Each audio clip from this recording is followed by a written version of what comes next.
रहमतुल्लाहि व बरकातुहू। वज़ू के 4 फराइज़ है। पहला फर्ज पेशानी के बालों से लेकर ठुड्डी के नीचे तक और एक कबीलों से दूसरी कबीलों तक पूरा चेहरा धोना। दूसरा फर्ज दोनों हाथ धोने समय धोना। तीसरा फर्ज चौथा हिस्सों का मसह करना। चौथा फर्ज दोनों पेट अपना समय धोना।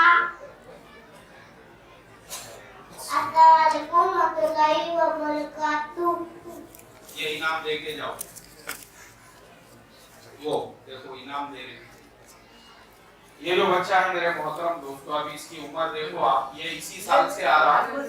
तो शुरू में ये जब मकतब में आ रहा था इसको पता ही नहीं था मैं कहाँ जा रहा हूँ।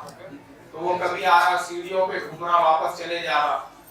उसके बाद मकतब में आ रहा, मैं पढ़ाते बैठे हुआ हूँ, कभी ये खिड़की के पास ऐसा खिड़की खोल रहा देख रहा। मतलब मुझे खुद को भी जो है महीना भर लगा ये समझने के लिए कि भाई ये किसकी क्लास में है बच्चा। फिर मैंने उसको मेरी क्लास में बिठाया और पूरे ध्यान से जब उसको पढ़ाने लगा, वो इतना होशियार इतना ब्रिलियंट बच्चा है, आधा कायदा उसका हो चुका है अल्हम्दुलिल्लाह, पढ़ने में भी माशाअल्लाह।